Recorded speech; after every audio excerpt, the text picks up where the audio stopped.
Hello, everyone. Welcome to Joe Consume Cinema. I'm your host, Equinox, and today we have a first time movie reaction and a movie request to the 2019 film Midsommar. Now, I actually did watch a trailer for this like a while back, and it's a very brief trailer. All I remember is some girl is in some field or something, and she's got a crowned wreath on her head, and it's got this weird music playing, and it just has this, super unsettling feeling. Like it feels like I'm about to watch a horror movie. I can't really be sure. It could be like a psychological thriller. Don't really know. I believe Midsommar refers to the harvest in some way. I'm not too sure. I could be wrong about that, but yeah, I'm pretty sure that's what that is. But yeah, a friend of mine, Telegan, requested that I watch this, and I think he watched it and said it was good. So yeah, got on my list and finally have a chance to actually watch it. So here we are. But as always, please remember to blank, blank, and blank. Channel's doing really well. We just launched the Joe Consume Cinema Patreon. Again, everyone that is a member of my Patreon gets a guaranteed movie request. I have the first season of The Penguin and the first season of Mr. Robot. Working my way through season 2, and the plan is to do every episode of Mr. Robot all the way through, and then I will discuss with my patrons what to watch next. Yeah, if you would consider becoming a patron, it would really help me out. I'd really appreciate it. It's what, allows me to keep doing this. And with that, let's get right to the movie. Okay, I'm pretty sure this is like a visual representation of the seasons. You have winter, fall, spring, and then summer.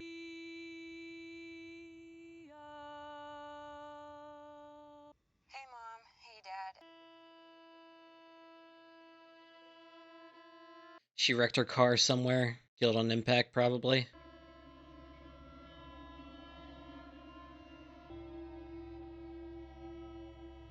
Oh, what the hell is this? Did she run her car and then use these tubes to suffocate herself? Carbon monoxide poisoning? Or that's her parents. Oh my god. She murdered them? And the sister is alive or not? No, she is not alive. She gave herself her own tube. Made sure to kill her parents, though, too. That's pretty fucking dark. Oh, you're all going? Yeah, they're all coming to visit my home in Hälsingland. I'm doing my research on European midsummer traditions. Yeah, we were talking about it. They all obviously want to go. Look, it just. Okay, now we're on the flight. That was a cool transition. Yeah, someone with clear psychological trauma and then enduring the loss of her entire family like that. Not exactly the best vacationing partner. Isn't she the actress, what's her name from the Black Widow movie, It's a really weird shot. Maybe the place we're going to is kind of upside down and that's why it's doing this right now? I don't know. It is cool looking though. So Christian, Josh, Mark, Danny. Yeah. Right. Yeah, and say hello to my friends. This is Simon and Connie from Hi. London. How's it going? Do you guys want to take it now or should we settle in? What is that, psychedelic mushrooms? Dude, we can't take them at different times. They'll be totally separate trips. You want to wait for us then? Whole family. Sorry. I'm gonna go for a walk. No, I'm gonna. Yeah, as soon as family was mentioned, she's freaking out during a mushroom trip. Thank you. I'm sorry. Thank you.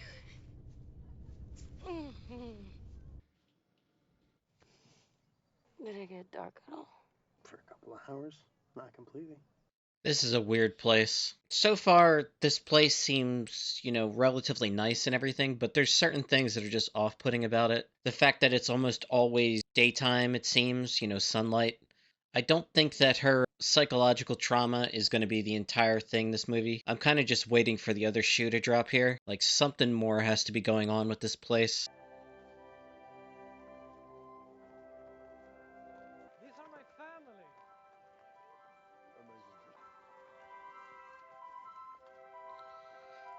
Yeah, put me down for never wanting to visit a commune.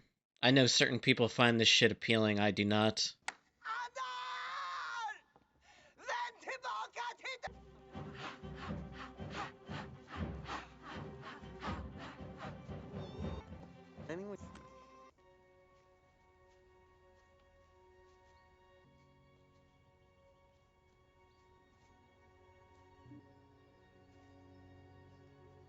What the hell is happening in this? That imagery was very weird. Well, we think of life like the seasons. So you're a child until you're 18, and that's spring. And then at some point we all do our pilgrimage, which is between 18 and 36, and that's summer. What happens at 72? Are these the May Queens? Yeah. Every midsummer we have this dance competition, and the winner gets crowned. Happy birthday. What? I'm sorry. I'm sorry. I got fucked up by the daylight. I thought it was yesterday. Happy birthday. It's fine. Is it scary?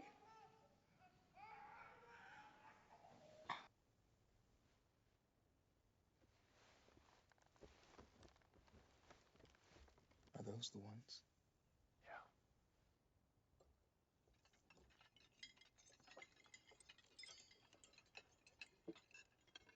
It's like a circuit. Her mother is on pilgrimage.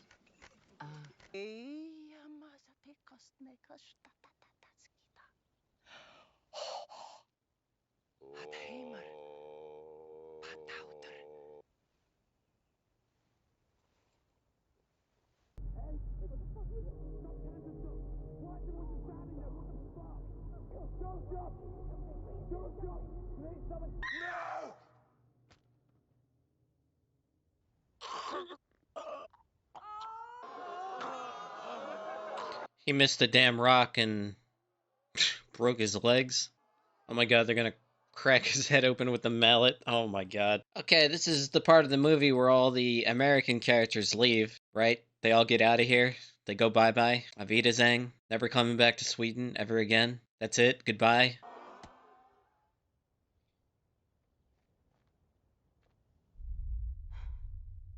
It's a long, an orphan. I never got the chance to feel lost because I had a family. I have always felt held.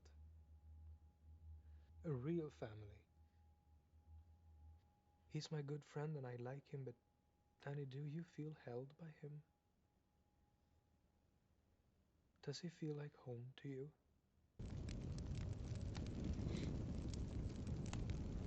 I'm trying to keep an open mind, though.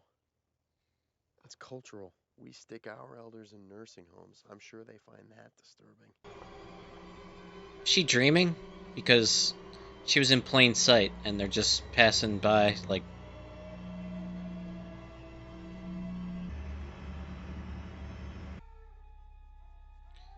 Yeah, this crazy bitch.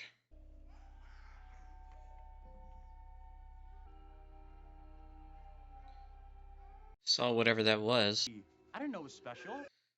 Why is there no urgency to fucking leave already? We're actually leaving? What? Yeah. Why would he just go without me? He wouldn't do that. That doesn't even make any sense. He would have told me. That's an obvious lie. So do they lure these people here to sacrifice them to their, you know, god, whatever? Simon left without Connie. Jesus, really? Yeah. What a dick move. That sucks. On the subject of couples, actually, Fucking idiots. It's not connecting the dots here. Why are they so enamored with this fucking place? We do respect the incest taboo. So we often need to invite outside people. She's...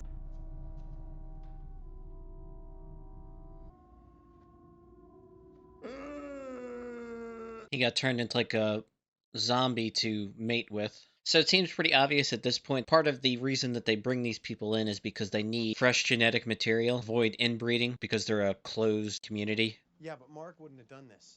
Josh, on the other... It's just a little dance competition where they pick the sacrificial lamb, whoever the winner is. It's tea for the competition. So at this point, I think they want Danny to actually become a member of this place, and Pelly actually likes her, and he was talking about how he lost his family, but because he had these people, he was never alone. Okay, this is fucking weird.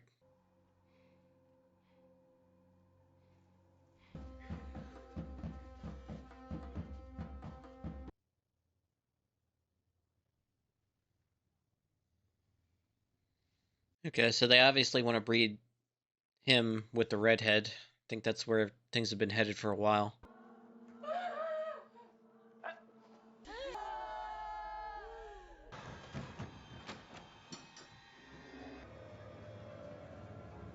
Oh, shit. I'm guessing that's Josh. Okay. Okay, they flayed him open and he's still alive somehow.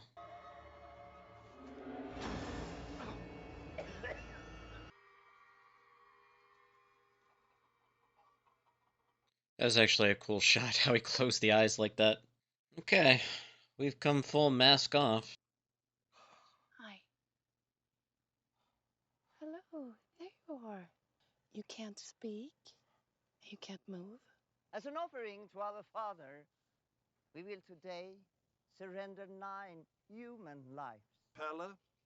We have our answer now. She's going to embrace these people. That might be the most disturbing shot of the film. Okay, took some time just to gather my thoughts, so that was Midsommar. Overall, I thought it was a very good movie. Very dark and disturbing, but I like what they did here. I have to say that Florence Pugh had the best overall performance. She played Danny. Really, really good here. It starts off pretty damn strange. You have this girl has like a sister who's bipolar, and she has like this falling out with her parents. She's, freaking out, calling her boyfriend. Her boyfriend, Christian, is out with his friends, and they're kind of like tired of this over clingy girlfriend who has all these psychological problems. She never lets him be to, hang out with the boys, that type of thing. But they take it to an immediate dark place where her sister, who's bipolar, sends this email saying she's in a dark place, everything is black. It's a murder-suicide to start things off, with she hooks up a hose to the garage where a couple cars are running and the exhaust is, filling through the hose, spreading into the room. She has it blocked off and one like literally duct taped to her mouth to asphyxiate herself and her parents. So it starts off really, really dark. And then they start talking about this potential trip to Sweden from their friend Pelle, who's from there and lived in a commune. And he wants to take his friends because it's a very special event that happens every 90 years. It's this big festival where they celebrate the harvest. It doesn't take me long to be weirded out by this whole society. At first they seem, non-threatening, but there are hints here and there that there's more going on. And you're constantly filled with this sense of, okay, when's the other shoe gonna drop finally? And partway through the film, we get the first of the rituals, and it's these two old people who have reached the end of their life cycle, 72, and they voluntarily jump off a cliff onto a stone. The woman smashes right into it, is killed instantly. The man slightly misses it, snaps both of his legs, and then they, ritualistically come up as he's screaming in agony with this giant mallet and literally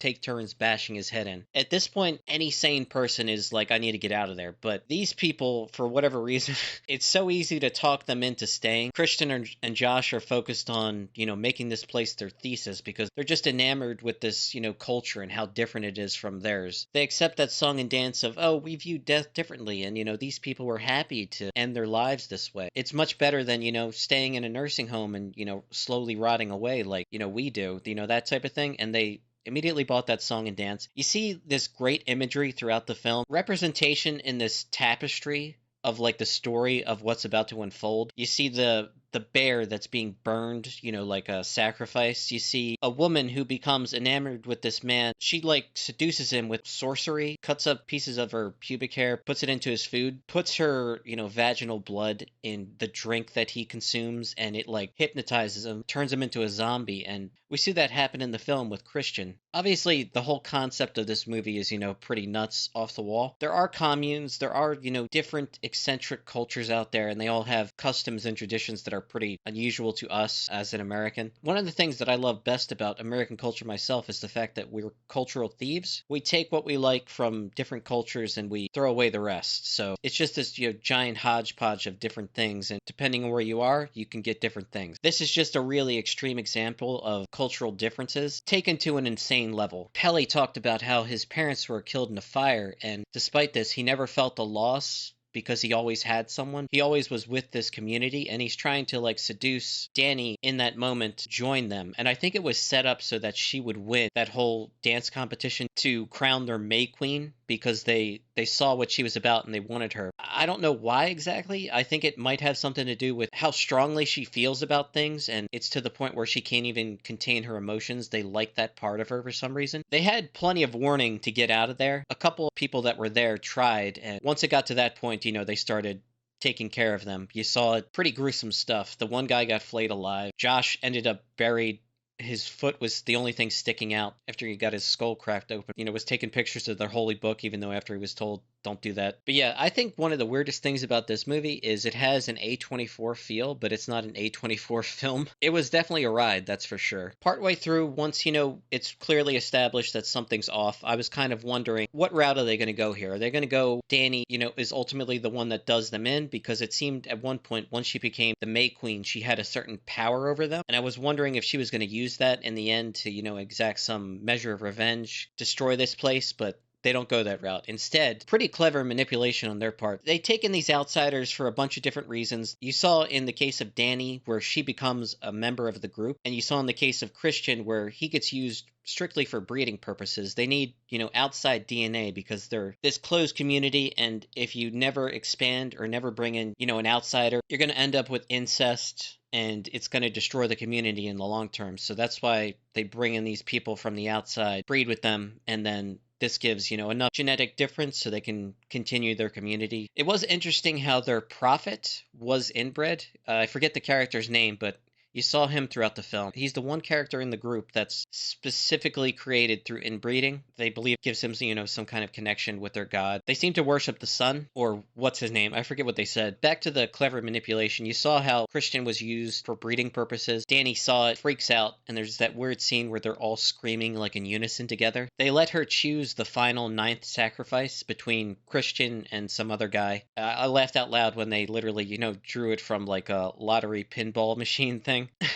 That was hilarious. But yeah, it was pretty obvious that after she saw what Christian did, how he betrayed her, she was going to pick him. I called that right then and there in the moment. Definitely a weird film, but like a coherent weird film in a way that I think was very good. Dark and disturbing throughout, but enjoyable. I'm glad I actually watched it. So this is like the difference between good weird and, Southland Tales weird, where it's just incoherence and I'm like struggling to get through it and it's just like a painful watch. This was actually enjoyable, as, disturbing and off-putting as it can be. They actually, had something here. I'm never going to watch this film again.